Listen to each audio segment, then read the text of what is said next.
Princess Lila and the Sneezing Dragon.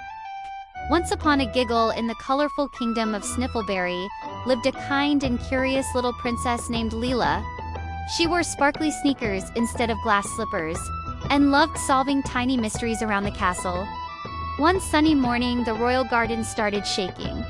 Boom! Boom! Boom! The guards ran in circles, the chef dropped his jelly pancakes, and the queen lost her crown in the cabbage soup. Princess Lila peeked out of her window and saw a huge green dragon with watery eyes, red cheeks, and a nose as big as a teapot. Choo! Sneezed the dragon, blowing flowers, trees, and even a sheep into the sky. But Lila didn't run away. She grabbed her rainbow umbrella and her pet kitten Pickle and walked right up to him. "Hi, I'm Princess Lila. Are you okay, Sneezy Dragon?" "My name is Snorflaff, and I have the worst hay fever ever." Lila smiled. "Don't worry, I'm a princess and a part-time doctor. Let's fix that snuffle." She made a royal soup from honey petals, minty moss, and a sprinkle of giggleberries.